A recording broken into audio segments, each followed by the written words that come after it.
Jai Mohanji. Welcome everyone. My name is Sini Pandi. Um, I'm I'm the one reading the Power of Purity book today on behalf of Mohanji Foundation Canada. So I hope you can see me clearly, and I hope the audio levels are right. So welcome everyone. So I've been connected to Mohanji for quite many years, and I always feel his guidance, love, and care for me as well as for the whole world as such. And he's written many articles, and he has spoke. He's got many audio as well as video and many blogs. And one of his important book is this Power of Purity, where this clearly kind of outlines all the various elements in life which we face and how we can successfully manage them. So it's really a wonderful book. I always open this book and read it whenever I have some questions or doubts in my mind, and his answers always comes through this book. So it's a living book. That's what I would call it as. So today we are reading the chapter called as human attachments. It's a large chapter, so I'll be reading first half of this chapter, and the volunteer who's coming tomorrow will be leading the session tomorrow and reading the second half of the section. So before we start, I would really like to chant Mohanji Gayatri Mantra, just invoke his presence. Um, so we'll be able to understand and assimilate the reading in this session. So request everyone to sit straight, spine erect, arms relaxed, neck erect, eyes closed, the whole body relaxed and rested. Be aware of the present moment.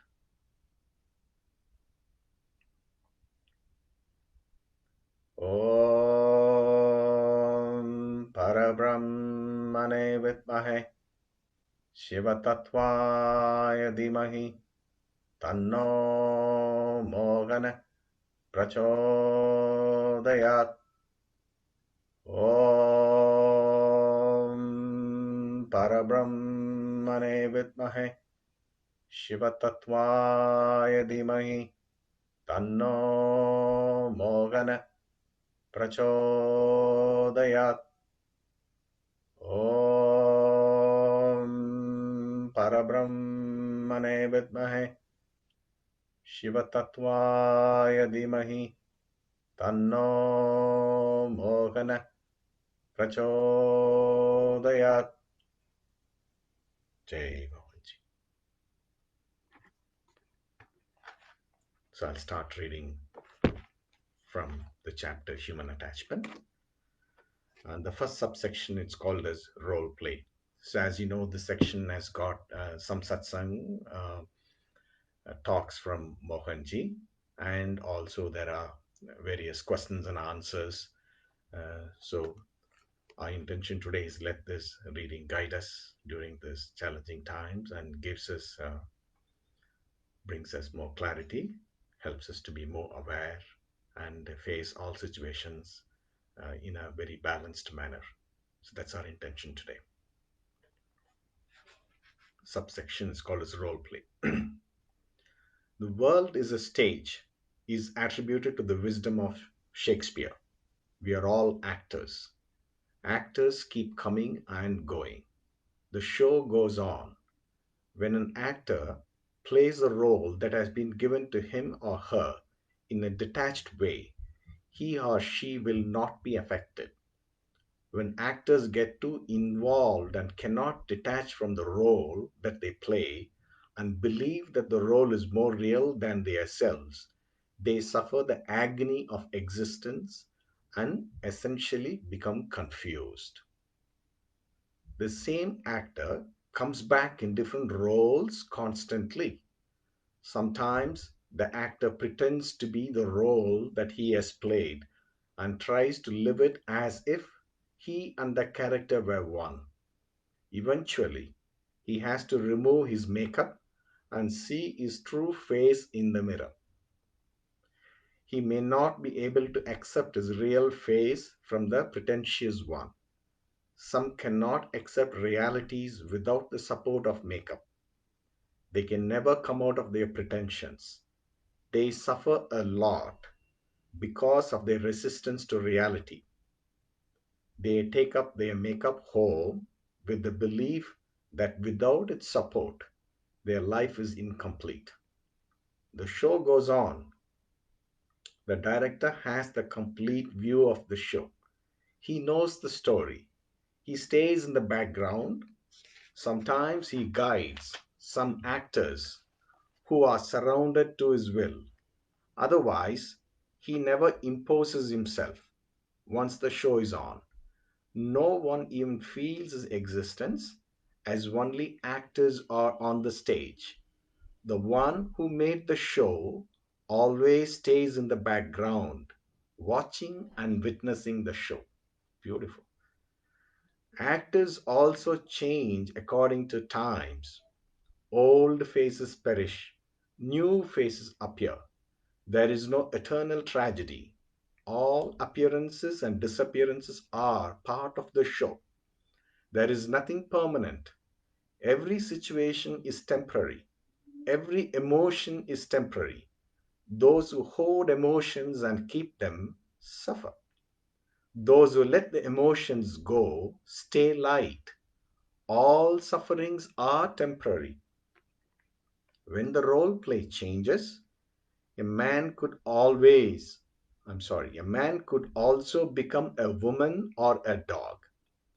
A father could become a son or a wife.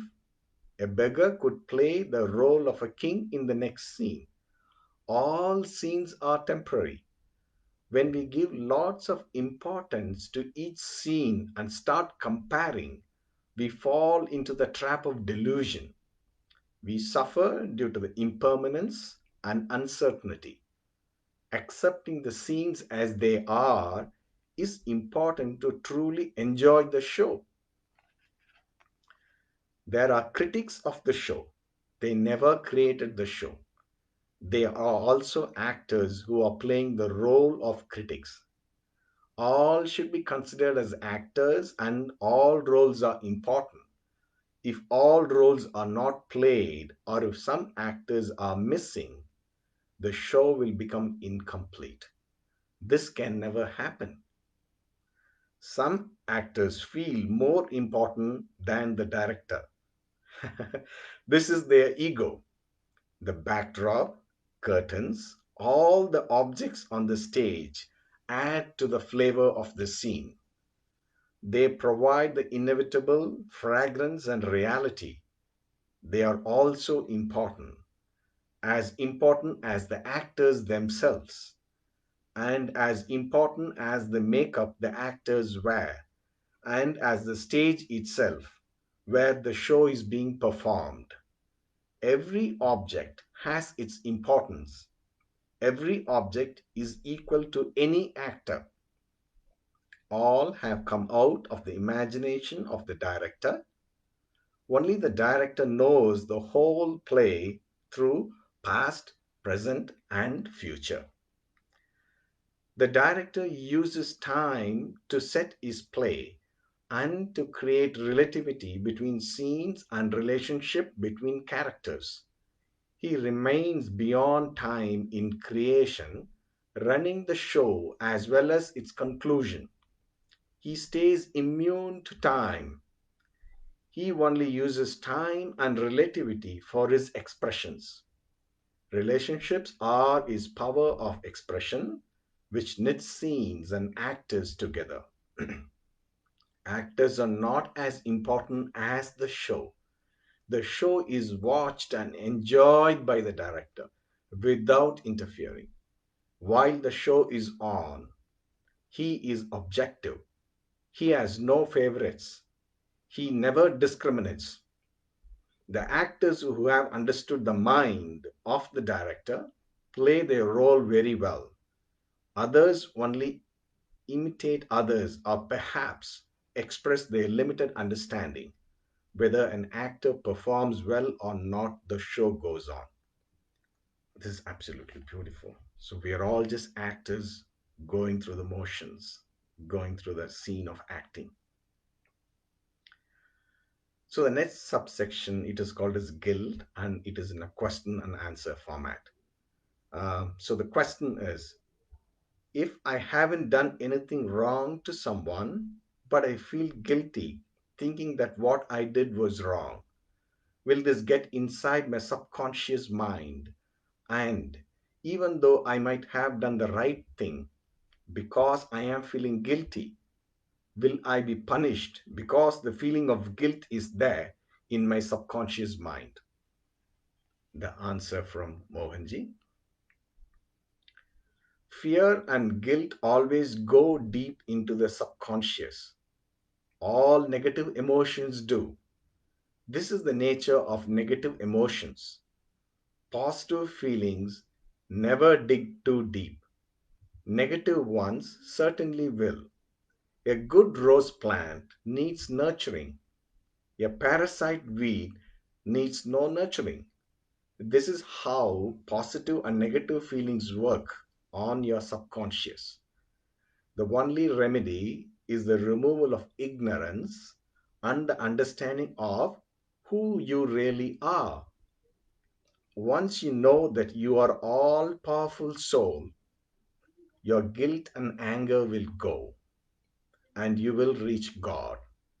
You will stop discriminating and start accepting realities as they come. No expectations, better living. Guilt should be removed through awareness at that time or event. You could not have done any better. You did your best. Do not look back. Do not repeat. Just handle your today well with purity and honesty. It's amazing answer. So we don't need to look back and worry what has happened. We did what we know at that point of time, and just connect to yourself and keep moving on. So that's the essence of this subsection guilt. So the next subsection is greed. Here again, it's a part of satsang, so I'm going to read it to you. Good and evil are two aspects of our own existence. What pleases us and makes us happy we call good. What affects us or others adversely we call bad. Likewise, whatever action we do using our intellect usually produces benevolent results. Whatever actions are done using emotions, the results are usually of negative nature. When a person is angry, emotion is at work and intelligence is kept shut and sealed.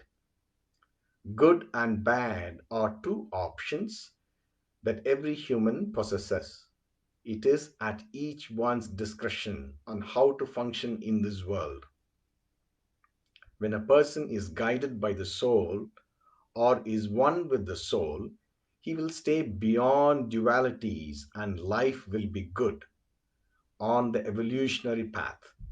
When the person is driven by emotions, he or she will always be like a pendulum, swinging between happiness and sorrow, which are both temporary in nature. Beautiful. All the soap operas are catering to the emotions of people. Most of the advertisements are made that way too. They use every tactic to make people react emotionally, especially when it comes to spending money, which one usually regrets later. Selling emotion is the name of the game in today's society. Angry characters in movies who destroy establishments are considered as heroes, while in reality, those who have conquered their own mind and attained the soul are the real heroes because they achieved this great success within this lifetime. So there's a short story to this. Once a saint asked Alexander the Great, "Who are you?" Alexander was surprised by this question as he thought that everybody knew him. Controlling his ego and anger, he replied with a sarcastic smile, "I am Alexander. They call me the Great because I have conquered most parts of the world, including this land and that you are standing on, all these places belong to me. The saint, who was standing completely naked, took one step backwards and asked, "Oh, really? I did not know that this piece of land is yours. Where are the other lands that you just said you have conquered? Can you show me?" Alexander said, "I have appointed able people to look after those lands." And the saint asked, "And why can't you carry them with you if they are yours?" Alexander replied, "Obviously, you cannot transport land. Ha ha! What matters is that they all belong to me anyway." The saint asked, "You cannot carry with you what you say you have conquered, because all these conquests are outside of you. This means all the conquests were wasted, as you can effectively carry only what is inside you." Alexander did not understand. The saint explained further, "All the people at the places that you say you conquered have already gone back to the old habits as soon as you left those lands. You are not in their lives anymore. Greed can never conquer. Greed is self destructive and negative. You can actually conquer nobody, because people are not just their physical body. Body is only a shell. You might be able to subdue them temporarily using force, but you cannot conquer their souls. That's the only real stuff in them. All bodies are highly perishable. The lands that you say are yours existed well before you and will exist well after you. So, how can you say that you own them? You never created them. You might be a temporary custodian of that land. The only real conquest useful to you would be that of your own mind. Obviously, this greatest conquest is not yet done. So, according to me, you are not eligible for the title great. And according to me, all your conquests are illusions, nothing but a mere ego satisfaction. And just to satisfy your ego, you have unsettled many innocent people who never intended to fight. All you have been successful in doing is only to disturb the peace of all the places that you visited with your army. You have managed to accumulate the curse of peaceful people all the way. In that aspect, instead of being called great, you are eligible to be called a sinner. Obviously, Alexander was greatly upset. He shouted, "Take this mad fellow away and throw him into the forest." The chief of the army said, "Sir, we fetched him from the forest for you because you told us that you wanted to see a great Indian master. He will be comfortable there. Should we lock him up for insulting you?" Alexander said, "No, put him back to where he belongs. His looks and speech irritates me. I do not want him anywhere in this area." Truth is often irritating, yet they are truths, and only truths can survive the test of time. All great masters the world has ever seen are completely based on truth and only truth. Greed can never survive for long. It definitely can temporarily unsettle the lives of many. And collective consciousness certainly works.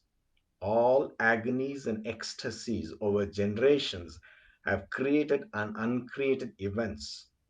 Let the story be understood and digested properly. Be good, do good, and love all. This will help establish a good life. So, this is the end of this question. So, conquering our mind will make us great, and that's the reality in life. The remaining all are illusions. I am moving on to the next subsection. It's called as money. It's very, it must be interesting. Let's read this through. It's in question and answer format. So the question is, kindly elaborate on people's issues with money. So Mohanji is answering, why do we think that money is bad? This is a wrong notion. Money is good. Money is matter. Matter is made out of energy. Elements are also matter. Our physical body is made out of elements. It is the same with money. Money is good. Emotions attached to money are bad. This includes attachment and ownership. And this is what makes you happy or sad. Both are to be understood as bondage to money. There is a saying, if you have a handful of currency, you own it. If you have currency till your neck, it owns you. So be in a state where you act as a custodian of money. Be grateful for that role. Money will stay with you and will be useful to you. The moment you shift your stance and become a watchman for your wealth, you will start suffering because of the associated attachments and anxiety. Money should be considered primarily by understanding its nature. A. Money is a terrestrial transactional tool. It travels from hand to hand. Nobody owns money, and we are always a temporary custodian of money. If you hoard it, if it is out of circulation, it stagnates, it loses its potential. Attachment to wealth creates anxiety and fear. Non attachment, along with gratitude for wealth, creates liberation within. Money flows. Money develops ego, and if that is checked, we stay free and liberated. Money has no value to us at the time of our birth, at the time of our death, and neither during our sleep. Money enhances power and social standing.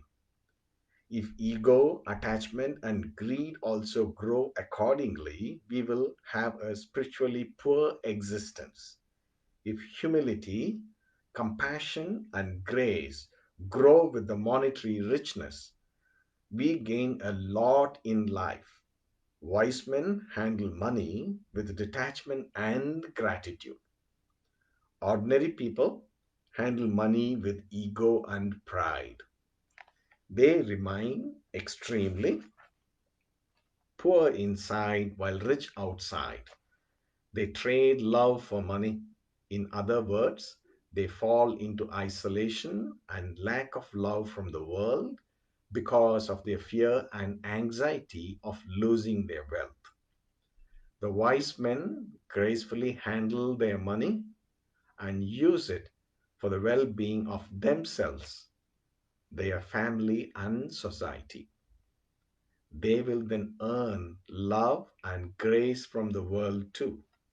Only they are truly rich. The one who has a rich heart is the real rich man. When we are capable of bringing happiness and solace to at least some people who are not immediately related to us, our life becomes meaningful. Otherwise, as an anxious watchman of our own wealth, our life gets wasted. Usually, for such people, their next generation will waste their hard earned money. The new generation does not know the emotions behind this money. They will squander it in wild abandon. This breaks the heart of their fathers, and usually they die heartbroken and helpless. what they predominantly carry to the next life will be this helplessness. The graceful rich leaves behind a legacy of selflessness to his children, and they learn by the example of their father. They also learn to give. These graceful fathers die a peaceful death after a life well lived. True happiness is in giving. Give only what you can give, but learn to give without inhibitions and emotions. Give to the needy without any feeling of doership. You will stay liberated and peacefully happy. So, this is the end of this subsection. So, we should not get emotionally attached to wealth.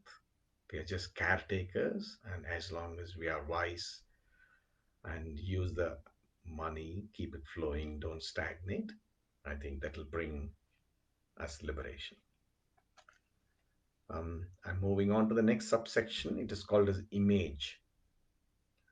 Do you think image has value? That's the question. Mohanji is answering.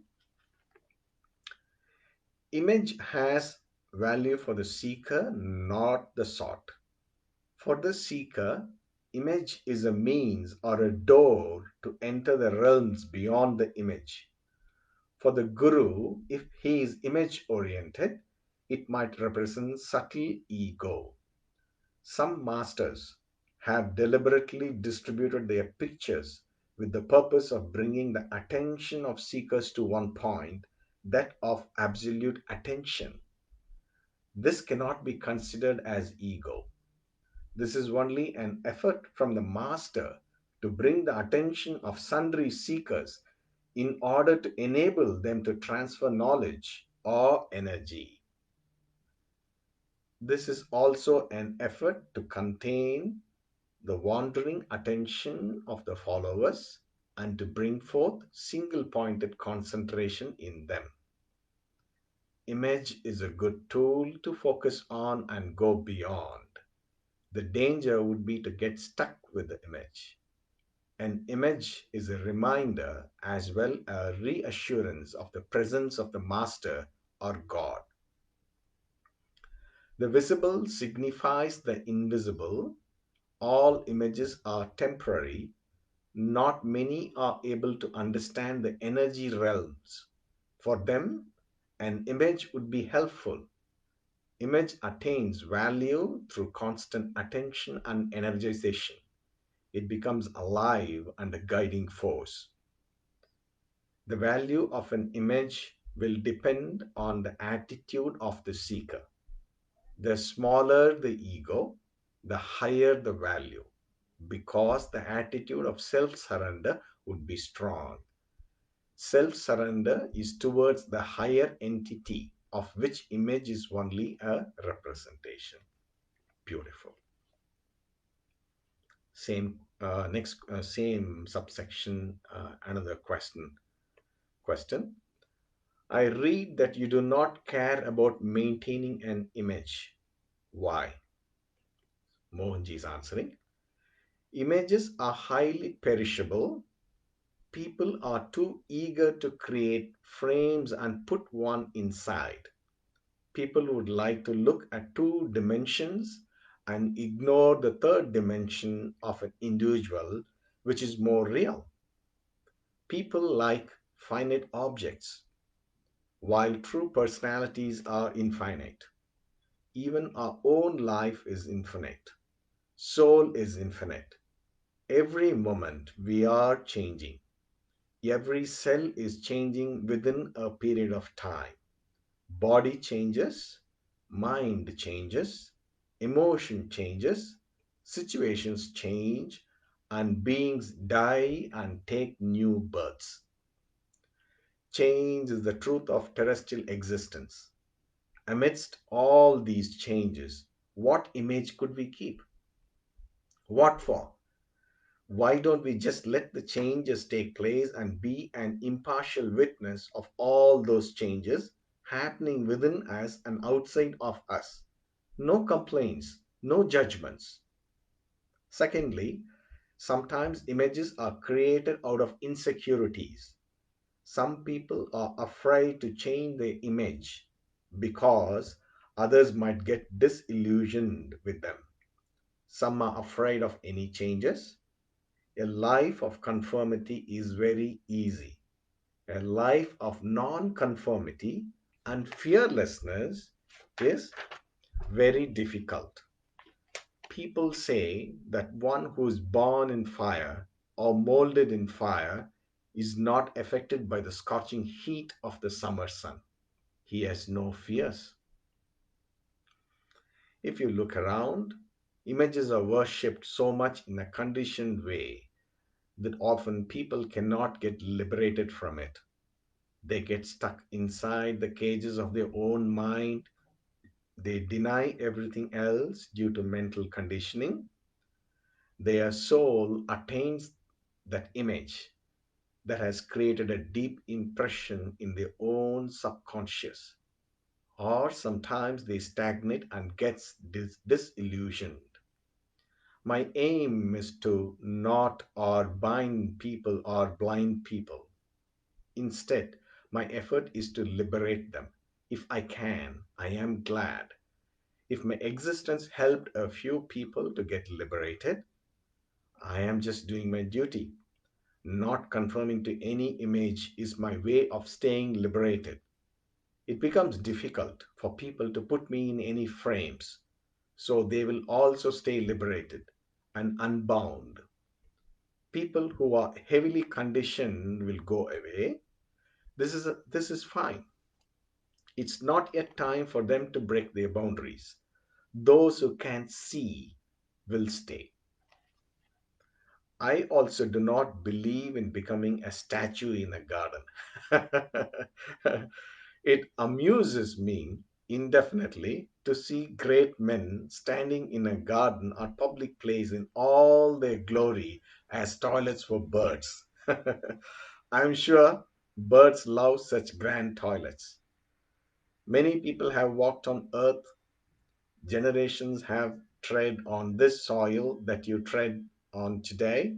They all lived with same emotions, love, hate, anxieties, and fears. They all believed that they are better than anyone else. They all believed in making money more than living meaningfully. So we are no exception. We are not different from them. All that matters is what you can do in the present. No image matters. Just purity of action matters. The world is your oyster. So, so we have reached the first half of this section. I think we read and we were listening to very some beautiful um, question and answers as well as such from Mohanji. As you know, they carry lot of value and they are the doors to enlightenment and liberation.